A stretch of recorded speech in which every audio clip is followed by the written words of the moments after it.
Muchísimas gracias por mantenerse con nosotras y ahora sí vamos a conocer a Miriam Izquierdo. Ella es la presidenta de Women Forward, que es una fundación que promueve el empoderamiento femenino en las esferas empresariales y económicas. Muchísimas gracias por estar con nosotros hoy. Muchísimas gracias por invitarme, estoy encantada de estar aquí y bueno, espero que sea útil y que demos un paso más, aunque sea un pasito. Hombre, seguro que sí. Aquí en este programa estamos todos los días dando pequeños pasitos y seguro que vamos por buen camino. Podríamos empezar con lo que es, ¿no? Con los objetivos que queréis alcanzar desde vuestra fundación, desde Women Forward. La fundación es, bueno, evidentemente hay muchas asociaciones de mujeres, pero lo que intentamos a través de la fundación es tener otro enfoque, tener un enfoque de creación de valor, de poner en relevancia lo que aporta el liderazgo femenino, el talento femenino a la sociedad y a las empresas en particular. Queremos tocar un poco todos los sectores, podríamos estar también abiertos a la cultura y demás, pero la idea es eso, es acostumbrar a la sociedad a pensar que las mujeres crean valor económico, que esto se nota en la cuenta de explotación de las empresas y en el PIB del país. Si incorporáramos el 50% del talento femenino hasta el 2025, España mejoraría en un 8% el PIB. Y el Foro Económico de Davos lo ha dicho, ha hecho los cálculos y los ha comentado claramente para países como el Reino Unido, Alemania, Japón y Estados Unidos. Y también hay otras investigaciones que nos dicen que si todos los países adoptaran el nivel de igualdad del país vecino, que está más a la par, el PIB mundial crearía en 12.000 billones de dólares. Increíble. Entonces es algo que está claro que tiene que empezar a calar en las empresas más reticentes, y nada mejor que aprovechar la investigación científica para contárselo. Aquí las discusiones de si estoy a favor de la cuota, no estoy a favor de la cuota, si esto es una cuestión de meritocracia, eso hay que atajarlas de otra manera y hay que empezar a ser más práctico. Entonces la Fundación lo que hace es diseñar programas utilizando la investigación científica, porque esto es mucho de opinión. Decir que no hay más mujeres porque si la mujer se ha incorporado tarde al mundo laboral, porque las mujeres no quieren, porque no son ambiciosas, porque tienen que conciliar. Eso tiene que acabarse, porque de esta manera no avanzamos como sociedad. No solamente por estas investigaciones que he dado, sino porque está claro que cuanta más diversidad hay, más valor y más riqueza se crea en todos los foros. Entonces, al margen de que esto sea un derecho humano, no un tema de RSC de las empresas, es algo positivo para todos. Por ejemplo, ahora se habla mucho de la incorporación de las niñas a las ciencias y se habla de la falta de role models. La investigación nos dice que cuanta más igualdad hay en un país, menos niñas estudian carreras científicas. Y eso es así porque la investigación que dice que más o menos el talento está en igualdad de condiciones, o sea que no podemos decir que las niñas o los niños tengan mayores aptitudes para carreras científicas, sí que podemos decir que las niñas tienen una ligera mayor aptitud a la comprensión lectora, pues prefieren irse a carreras humanísticas, donde piensan que pueden contribuir. Por eso, por ejemplo, en medicina, que es una carrera de ciencias, no hay ningún problema, porque ellas se ven en ese rol. Pero en las carreras STEM, donde faltan las niñas, matemáticas, física, pues lo que sucede es que las niñas no se ven en ese rol, les parece que son demasiado frías y que no aportan ese valor. Con lo cual, lo que hay que hacer es crear programas que humanicen las ciencias y que les den otro ángulo y otra visión. Y en ese sentido, por ejemplo, pues la Fundación ha creado un programa diferente para aportar esa visión y poder pues dar las herramientas a las niñas y a las empresas que quieran, que luego a las empresas tecnológicas que quieran buscar ese talento, pues lo puedan ir formando y puedan tirar de él en unos años. Jolín, qué buen trabajo.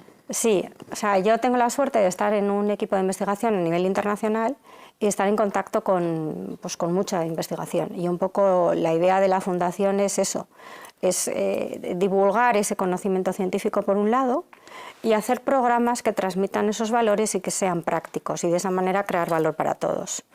Y bueno, pues en la medida de lo posible ir cambiando las reticencias que hay en muchas empresas, esa cultura empresarial que está en silos, en guetos, y que está en silos, en guetos no solamente en relación con el género, sino también en relación con los departamentos.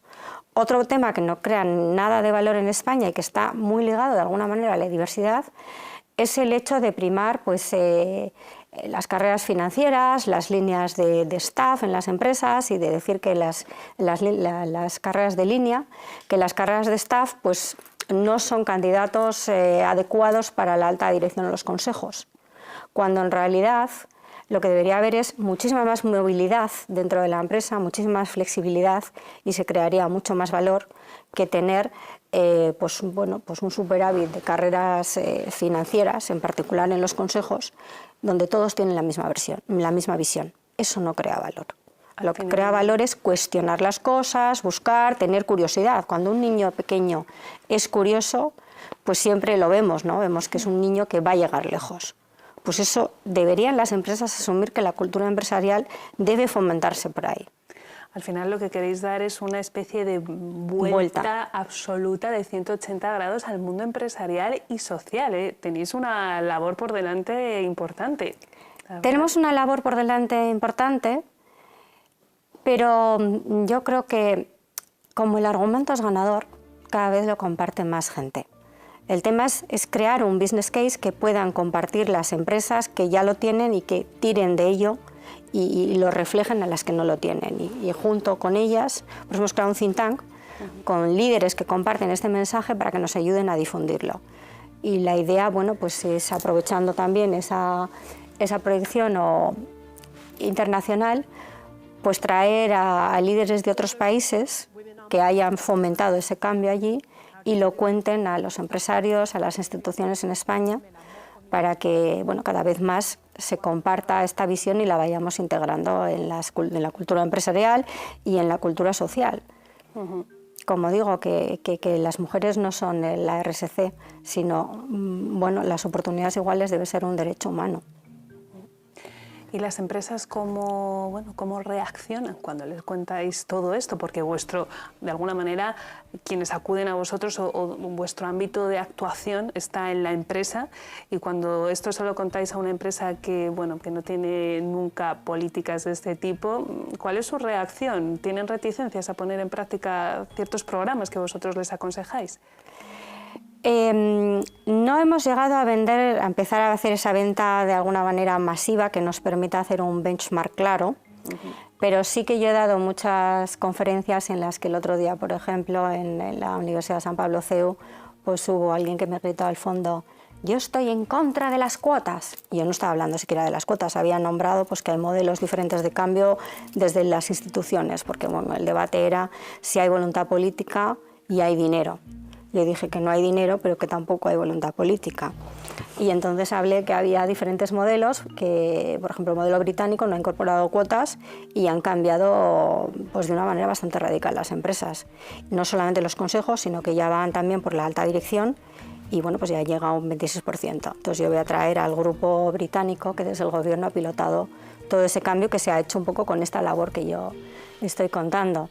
Los franceses, por el contrario, pues han adoptado una ley de cuotas para la alta dirección y para los consejos, al 40% y ya, sin discusión. Y bueno, pues a nadie le ha pasado nada. Habrá gente que lo habrá tomado peor o mejor, pero al final... Pero, por ejemplo, en Noruega sí que hubo una contestación importantísima y hubo casi un 30% de empresas que cambiaron la forma societaria para no estar sometidos a la ley de cuotas. Y eso que estamos hablando de uno de los países más igualitarios del mundo. Sí, entonces esta contestación es general. Lo que pasa es que bueno, pues en Noruega se contestó en el 2008 y en España estamos en el 2008, en el 2018, 10 años después, y hemos cambiado relativamente poco en estos ámbitos porque hay mucha complacencia. Entonces lo que sí que está muy claro es que las empresas empiezan a escuchar el mensaje un poco más por todo lo que nos ha venido de América. Entonces, en estos últimos meses se ha avanzado mucho en ese aspecto y las empresas, digamos, que empiezan como a tener esa curiosidad. Pero en una gran parte esa curiosidad se queda un poco ahí de decir, bueno, vamos a ver si hacemos unas medidas así de maquillaje y seguimos. Y lo que hay que hacer es un cambio claro en la cultura empresarial para bueno, pues asumir estos valores de inclusión, de diversidad y que realmente creen valor. A mí me gustaría preguntarte, bueno, que nos contaras un poco cuáles son las principales barreras a las que se enfrenta una mujer para entrar en el ámbito empresarial. Una barrera muy importante es esa cultura empresarial. Si la cultura empresarial está basada en un liderazgo tradicional, jerárquico y muy autoritario, normalmente lo que venga de parte de mujeres pues va a ser mirado con lupa, se le va a requerir muchísimo más esfuerzo y muchísimo más valor. Y por otro lado, una actitud importante que yo creo que puede influir mucho en las mujeres y que yo en algunos foros he oído al contrario, he oído decir pues, que las mujeres que se tienen que atrever y que no se atreven y que no piden. Pero yo he visto también en muchos sitios, y lo he experimentado, que los hombres, en cuanto una mujer destaca un poco, lo que hacen es todos ir a por ella y decirle, ¿tú quién eres para hablar de esto si tú no sabes, si tú no entiendes, si tú no has tenido los no sé cuántos años de experiencia? Cuando a lo mejor lo que está diciendo es muy válido y sí que aporta contenido y valor. Sí, que ya por el hecho de ser mujer, ya lo que tú dices vale menos. Sí, ¿no? Entonces ese techo de cristal es indudable que existe y existe, pues depende de la cultura empresarial en un mayor o menor nivel, pero está muy extendido y es muy importante. Uno de los consejos más claros es que no piensen que esto tenga que ser así, que realmente luchen por ello. Sí, tenemos que cambiar todas el chip y defender lo que es nuestro. Sí, eso fue un poco lo que, si quieres, el pistoletazo de salida que dio el libro de Sheryl Sandberg, Lean In, que a raíz de que muchas, vamos, más de 1 millón de mujeres en Estados Unidos lo leyeron, empezaron a decir, o sea, que tenemos que pedirlo, tenemos que exigirlo, o sea, que podemos hacerlo. Una cosa tan tonta como, pues bueno, pues esa forma de toma de conciencia, ¿no? Es como cuando haces pilates que no es consciente de tus músculos y ahí tienes músculos que en la vida habías pensado.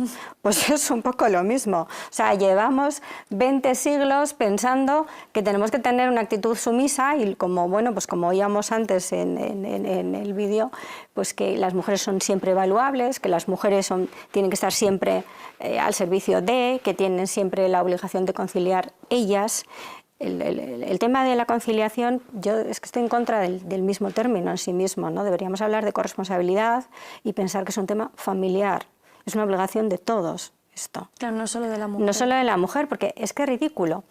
Pero de todas maneras yo pienso que se dará un espaldarazo muy grande a todo esto cuando tengamos un número muy importante de mujeres en la alta dirección en los consejos. Por eso es que yo estoy muy empeñada en mover la capa de arriba, porque está claro que si en la economía familiar estás casado con una mujer CEO que gana 150.000, 200.000 euros al año, pues si el hombre gana 80, 70, los que sean, el tema de la conciliación probablemente cambia. Entonces es muy importante, pues eso, promover que la sociedad cambie porque hay muchas mujeres que ocupan esos puestos. Y que cambie, además estáis hablando tú nos estás hablando por un lado que estás empeñada en cambiar, que además me parece buenísimo porque muchas veces en programas como estos o en otros ámbitos estamos muy metidos en que cambie la mujer, en la actitud, en lo social, en lo de más en la calle, pero es verdad que sin más remedio hace falta que cambie lo de arriba para que de alguna manera se pueda acceder. Y cuando hablas de las mujeres, de que no pedimos, de que ¿por qué las mujeres nos cuesta tanto negociar? Algo se nos ha escapado, nos cuesta pedir lo que nos merecemos y al final el dicho de que solo te mereces lo que eres capaz de negociar. ¿Tenéis también algún programa enfocado a que las mujeres aprendamos a movernos mejor en lo público, ¿no? Sí, ahora en mayo vamos a hacer un debate en Deusto Business School el 17 de mayo sobre este mismo tema, ¿sabes? Barreras en la dirección, ¿qué papel juega el mentoring? Entonces vamos a lanzar 8 sesiones de mentoring para empoderar a las mujeres en todos estos aspectos. A ver, repítenos la fecha. El 17 de mayo en Deusto Business School. pues nada, recuerden esa fecha, 17 de mayo. Además también van a poder acceder a su fundación porque tienen en sus pantallas la dirección web de la fundación, y nos queda muy poquito tiempo. Miriam, sí que me gustaría resumir lo que hacéis desde Women Forward, que es apuntar alto, apuntar a un cambio de la cultura empresarial que quizá se nos escapa mucho en el discurso de igualdad y en el discurso feminista. Como tú dices, nos quedamos mucho en la opinión. Y más allá de la opinión hay que cambiar las cosas desde un punto de vista científico. Me ha gustado mucho esa aportación científica. Miriam, muchísimas gracias. Lo que hacéis es extraordinario y nos gustaría volverte a ver alguna vez aquí en este programa para que profundizáramos más en lo que hacéis. Pues cuando queráis. Pues lo dejamos apuntado. Ya en cuanto te vayas lo dejamos en la agenda apuntado. Muchas gracias, Miriam. Muchas gracias a vosotros. Esto, pues nos tenemos que marchar. El tiempo es muy limitado y les esperamos la semana que viene en un programa más de Nosotras. Hasta entonces, gracias.